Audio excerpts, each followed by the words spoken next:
Hello everyone, I'm Xiaogong. We'll do a simple test. I think everyone should be fairly clear on this process. Fairly clear, because it's quite simple. We've been going back and forth, making the third version of this first round for everyone. Then we'll follow the order of the official documentation, adding things bit by bit. At first, we just understood simple things like throwables and crosshairs, and then we gradually added some related knowledge about network synchronization. Okay. Then here, it prompts that you can use this editor preference. And then within this play, you can actually adjust some parameters.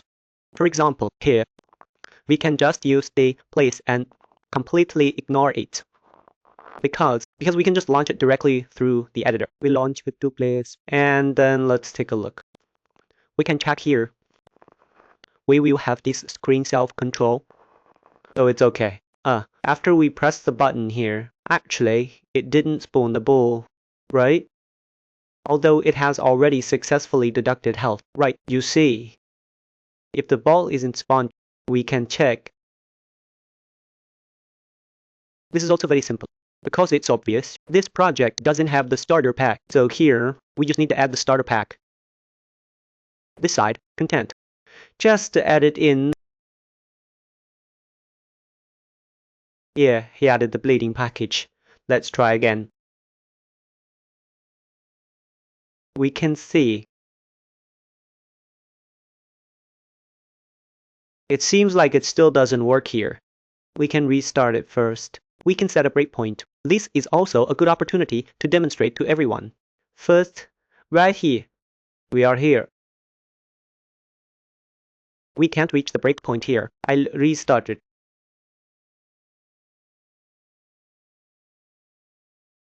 When we restart it, it actually builds this class. We can see. Let's see if we can successfully hit this breakpoint here. It hit it. So this part is okay. It was because what I mean is, this part actually happens when the engine starts. It does something like this. Because you already skipped it just now. You have already passed the engine startup, that stage, so it doesn't have this asset here. Now that we started, it's normal. So this issue is actually this. Hey, let's wait and take a look here. There should be a breakpoint here. Let's turn it off. You can see it's normal now.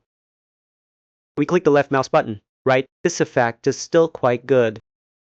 Then here, you have been killed. You see here. Okay, that means you have no health points now. You all dead. Then let's set a breakpoint to take a look. So we'll set a breakpoint starting from the left mouse button. Right here, find our character. When we trigger the left mouse button event, it should start file. Because we use this function to, through that binding, that is through this bound function, bind our left mouse button. This star file is right here. Set a brain. We set the breakpoint here. Okay, when we hit this breakpoint, we can see when we press it for the first time, it will then do this again. In this part actually, it will jump to the server. This segment will jump to the server. We come in. This function cannot be found here. It's because of this server. It is written as this kind of function. And now it is on this server. You can see. Okay, now it becomes on the server. Note that here, its color is this color. Then after we come in, it will spawn this actor. This is generated on the server. This is completely fine. Then you can see this instigator. What it actually gets is, it itself should get instigator, get its own class like this, then its own controller. Should be our player controller. When we spawn this actor, we can click. If we click the constructor here, it will generate such a class. You can see it has entered this constructor. We'll execute twice because you will spawn it twice. Right, here we need to pay attention. Note you can see here. This place should have none. This place is bound. This proves that this place is authoritative, so it's okay. Let's look at the next one. It came in again. So what is the situation with this one? Look at this. This second pit object, it didn't go in. Did it also come in? This might be due to a drifting breakpoint. it might be inside development. Let's ignore it, because it's obvious that here we need it to be equal. I will only trigger such a function on 3RT. Then you will see this function. We will only trigger it once. Look, okay, let's go. Take a look. A collision occurred here. Let's do it again, because collisions may happen many times here. Let's make it do it this way again. Okay, firing like this, right? After firing, an object will be generated here. And one will be generated here, right? Let's take a look at this area. It is okay, you can see that it has entered here. Actually, this character, what exactly is its identity? How do we check it? This might be a bit tricky, but we can see it. After we click into this, you will find we need to find this position. You will see that it is now RPC. This RPC is the authority. As for the RPC on the remote end, it should be below. Let's find its remote character. Here, the remote character is actually long. That's a bit strange. Let's just ignore it for now. As for the current character, it's this one. The current character is this meat, right? Now let's release this breakpoint. It comes in again. And this character is authority. That's correct. You can see here that when we collide here, this is the simulation. Is this the simulation? The remote character is simulating this proxy. If it's not easy for us to see, we can change it to @watch. Okay, we'll check it later. Then let's also dig up this meat one. Here you can see. Let's take a look. So now at this point, this damage will definitely only run on the server, right? Look at this breakpoint. It's actually not very accurate sometimes. The reason it's not very accurate is because we are using the development build. You can see this start fire is on our client side. Let's take another look. Now let's come in. This is where we fire on the server. And here you will notice that his current meat is authoritative. We'll just move it over. Then this server experienced a collision, right? This part is correct. This part is correct. This part is not very accurate. Not very accurate. We are here. We'll switch it to debug mode, because there might be some issues here. We'll switch it to debug game. Okay, let's start over again. We've now moved over from the debug game. Then we are here. There are 2 players. Actually, there are 3 machines. It should generate 3 of these objects. Let's click. Okay, and here's our first player. You can see this character is fine. Can you see it? His remote character is authoritative. And now this character is the host proxy. Then we enter here. We've now jumped onto the server. You can see the server's character. This place becomes authoritative. This remote character of his is host proxy, right? I like to call it host proxy. And here we can actually write a constructor here. Let's take a look here. Because of practical reasons here, it might not be able to do it correctly here yet. So we write one in BeginPlay here. You can see, okay, here, this thing might be because of actually, you only changed it to copy here. It might be because of this reason. Let's ignore it for now. Okay, let's check BeginPlay. That's correct. BeginPlay is correct. Let's click it again. Okay, so this is the collision object on the server. Then let's click it again. Okay, right? Alright, here we click style file again. Let's continue looking. Let's remove the breakpoint here. This part is on the server. This place is also fine. Okay, then now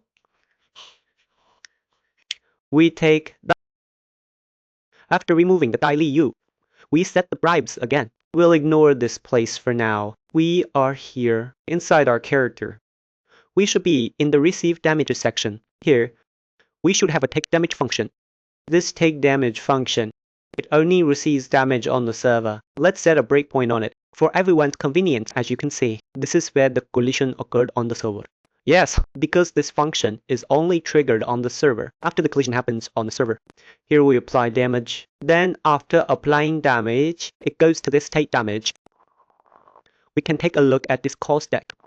You can see here, it came through step by step like this. So here, we modify its health value. Then here, we will find that when modifying the health value, this place, we will go immediately. We set a break here. Only the server will enter here. We'll ignore these for now. Okay, take damage. Then enter. Hey, I skipped it like this because there are too many breakpoints here. Here we enter. And then we apply damage here. And then, let's take a look. We mainly break at this position. Let's remove these first. Okay, we update here. And then this place is set health. And this update should execute many times. Then we can see the execution of this update. Okay, you can see this update. It came from this step. Then we go further. It came from our server. It came from the server. You can see. So after it came from the server, we might not have reached it later. We didn't reach it later because it might be the client's endpoint. It might not have hit. It hasn't been applied to this client, but actually here, other clients will actually pass through to this function. We can set a breakpoint here to see if we can hit it. Okay, let's restart here. Let's not use this. Let's not send it through the secondary window. Let's send it through this window. Let's use this window. It will be clearer for everyone. Here, we still a code OKH on the server. We'll do it here. Then we look, there's a breakpoint here. Let me show you. You will find that this is directly modified on our server. Then after we put it over, right. Hey, put it over again. This is directly modified on the server. We put it over again. Hey, you can see it. Hey, it hit the breakpoint here, isn't it? This is on the client side. You can see the character in this place. I just want you to break into this client. You understand now. See, no, this is the client received this attribute to modify the monster, right? Ignore this one. Hey, see, it breaks again. So this is the second client. So this is a demonstration for everyone. This is the health value, how it gets modified. And don't worry. Let's set another breakpoint for everyone. There's something wrong with his writing style. I find it hilarious. We are here. Set this stat pull in BeginPlay. Now let's demonstrate it again for everyone. This part is quite confusing. Everyone can take another look. We fire from here. You will notice that here, it will execute many times. You see, during the first execution, it performs the binding. You see, it will execute. Right, and then here, the character in BeginPlay here is correct. Then when it executes for the second time, you will notice that here, it still binds this method, right? And this BeginPlay character, this is correct. So what does this indicate? It indicates that this thing should not be bound inside the constructor. You can see, because after you bind it, the binding is actually incorrect. You will notice, so this part is wrong. So this is on our server. A collision has occurred. There's nothing much to see after this. So this part, this example, is a bit problematic. This is server-side collision. We can see the collision enters from here. The collision occurs here. And here there is an ApplyDamage. And here we have a receive damage. Then after receiving the damage, we modify the health value, modify the fatal value. We call it on the server. On here's update. No problem. Then our client. Client 1 receives this. Then we go to change the health value. No problem. Then our client 2 receives this. We go to change the health value. No problem. Okay. So after our verification, actually this piece of code should still be modified. It shouldn't be written like this. Personally, I think there's a problem because to debugging, so right here, we should take this thing, move this event into BeginPlay. Okay. Let's go to BeginPlay one by one. Let's take a look at this thing. Whether it is only bound on the server, because if it were me, I wouldn't use get, node, and road to write it.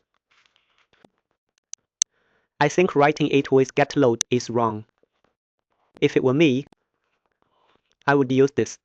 This is constructed at startup. This CDO object, don't worry about it, because I think I would use that lab model this way to write it. I think because this might be a reason related to historical first-class status. Because this document might be a document from many years ago. Okay, so after coming in this constructor, I'm now clicking the left mouse button. Don't worry about it. At a glance, it's inside BeginPlay, bound once, right? Then the second one. The second one comes in. you'll find it doesn't bind anymore. Right. Isn't that interesting? Right. This is a very detailed thing. So I hope everyone understands it clearly. As for the subsequent process, it's actually the same as usual when a collision occurs here, right? A collision occurs, then the server updates first here, then the client receives it. This property is synchronized over, then it updates again. Okay, so we have finished explaining this case to you. We have finished explaining it to you. So everyone must absorb it again, digest it again. Thank you, everyone. Please don't hesitate to like, subscribe, share, and tip to support the Mingjing and DNDN program.